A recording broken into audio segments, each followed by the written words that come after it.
നമസ്കാരം ഫ്രണ്ട്സ്, ഞാൻ അഖിൽ.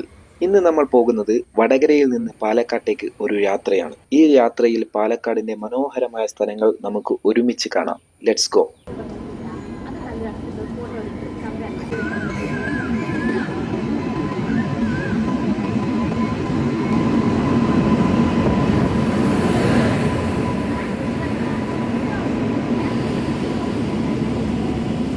അങ്ങനെ ട്രെയിനിൽ കയറിയിരിക്കുകയാണ്. വടകരയിൽ നിന്ന് പാലക്കാട്ടേക്കുള്ള എൻ്റെ പുതിയ യാത്ര ആരംഭിക്കുകയാണ്. ഇപ്പോൾ സമയം 10:20. ശരിക്കു പറഞ്ഞാൽ 9:50 എത്തേണ്ട ട്രെയിനാണിത് കേട്ടോ. ഇപ്പോൾ നമ്മൾ കയറിയിരിക്കുന്നത് മംഗളൂരു മുതൽ ചെന്നൈ എഗ്മോർ വരെ പോകുന്ന എക്സ്പ്രസ് ട്രെയിനിലാണ്. ഈ യാത്രയിൽ കേരളത്തിന്റെ മനോഹരമായ കാഴ്ചകൾ ആസ്വദിച്ച് ഉച്ചയ്ക്ക് ഏകദേശം 2-2:30 മണിയാകുമ്പോഴേക്കും പാലക്കാട് എത്തുമെന്നാണ് കരുതുന്നത്. ട്രെയിൻ ലേറ്റ് ആയില്ലെങ്കിൽ അവിടെ നിന്ന് പാലക്കാടിന്റെ ചരിത്രവും പ്രകൃതിയും തേടിയുള്ള പുതിയ അനുഭവങ്ങൾ ആരംഭിക്കും. ഒരു ചെറിയ യാത്ര, പക്ഷെ ഒരുപാട് പുതിയ കാഴ്ചകളും ഓർമ്മകളും സമ്മാനിക്കാൻ പോകുന്ന യാത്ര. അപ്പോൾ നമുക്ക് ട്രെയിൻ യാത്ര തുടങ്ങാം.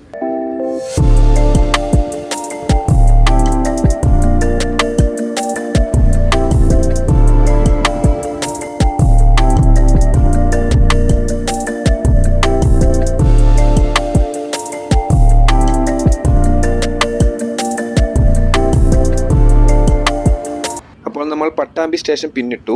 എന്ത് മനോഹരമായ കാഴ്ചയാണെന്നറിയോ? കേരളത്തിന്റെ വടക്കൻ ഭാഗത്ത് നിന്നാണ് നമ്മൾ പാലക്കാടിന്റെ ചരിത്രവും പ്രകൃതിയും തേടിയുള്ള ഈ യാത്ര.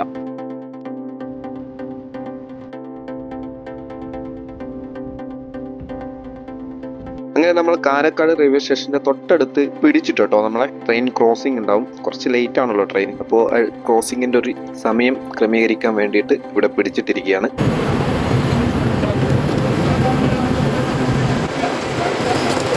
ചെന്നൈ എഗ്മോർ എന്ന് മംഗളൂരിലേക്ക് പോകുന്ന ട്രെയിനാണ് കേട്ടോ ഈ പോകുന്നത്. അങ്ങനെ ഇപ്പോൾ നമ്മൾ എത്തിക്കൊണ്ടിരിക്കുന്നത് കേരളത്തിലെ ഏറ്റവും പ്രധാനപ്പെട്ട റെയിൽവേ ജംഗ്ഷനുകളിൽ ഒന്നായ ഷൊർണൂർ ജംഗ്ഷനിലേക്കാണ്. കേരളത്തിന്റെ വിവിധ ഭാഗങ്ങളെ ബന്ധിപ്പിക്കുന്ന ഒരു പ്രധാന റെയിൽവേ കേന്ദ്രമാണ് ഷൊർണൂർ. ഭാരതപ്പുഴയുടെ തീരത്തോട് ചേർന്ന് സ്ഥിതി ചെയ്യുന്ന ഒരു നഗരം കൂടിയാണിത്.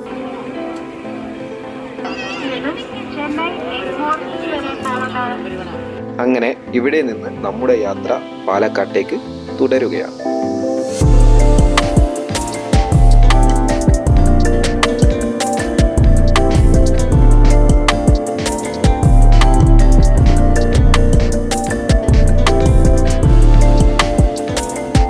ആ കാണുന്നതാണ് ഒറ്റപ്പാലം ടൗൺ. അങ്ങനെ നമ്മൾ വീണ്ടും യാത്ര തുടരുകയാണ്. പാലക്കാട് ലക്ഷ്യമാക്കി. വഴിയിലെ കാഴ്ച അതിമനോഹരമാണ് കേട്ടോ.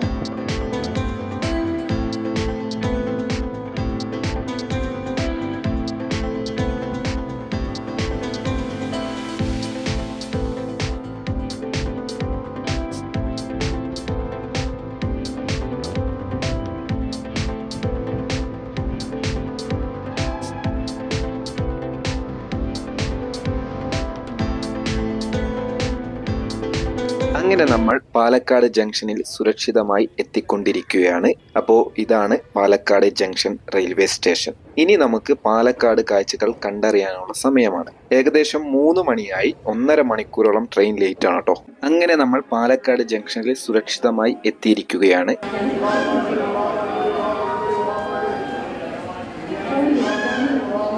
അപ്പോൾ ഫ്രണ്ട്സ്, ഇതാണ് പാലക്കാട് റെയിൽവേ സ്റ്റേഷന്റെ മുൻവശം. നല്ലൊരു സ്റ്റേഷനാണ് കേട്ടോ. കാണാനൊക്കെ നല്ല വൃത്തിയും കാണാൻ നല്ല ഭംഗിയൊക്കെ ഉള്ള ഒരു മനോഹരമായ സ്റ്റേഷൻ തന്നെയാണ്. പിന്നെ ഇതിന്റെ തൊട്ടടുത്ത് തന്നെ നമുക്ക് ബഡ്ജറ്റ് മുതൽ മികച്ച സൗകര്യമുള്ള നിരവധി ലോഡ്ജുകളും റൂമുകളും ലഭിക്കും കേട്ടോ.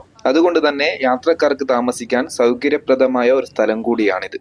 അപ്പോൾ ഇതാണ് ഇന്ന് നമ്മൾ താമസിക്കാൻ പോകുന്ന ലോഡ്ജ്. അപ്പോൾ കുറച്ചു സമയം ഫ്രഷായി യാത്രയുടെ ക്ഷീണം മാറ്റിയ ശേഷം ഇനി നമ്മളുടെ അടുത്ത ലക്ഷ്യം പാലക്കാടിന്റെ ചരിത്രത്തിന്റെ അടയാളമായ പാലക്കാട് കോട്ടയാണ്. പക്ഷേ അതിന്റെ വിശേഷങ്ങളും പാലക്കാട് കോട്ടയുടെ മനോഹരമായ കാഴ്ചകളും അടുത്ത എപ്പിസോഡിൽ കാണാം. അതുകൂടാതെ പാലക്കാടിന്റെ മനോഹരമായ പല സ്ഥലങ്ങളും ഇനിയുള്ള വീഡിയോയിൽ ഉണ്ടാകും. അതുകൊണ്ട് വീഡിയോ ഇഷ്ടമായാൽ ലൈക്ക് ചെയ്യാനും ഷെയർ ചെയ്യാനും സബ്സ്ക്രൈബ് ചെയ്യാനും മറക്കരുത്. പിന്നെ പാർട്ട് 2 മിസ്സാക്കരുത്. അപ്പോൾ അടുത്ത വീഡിയോയിൽ കാണും വരേക്കും എല്ലാവർക്കും ബൈ.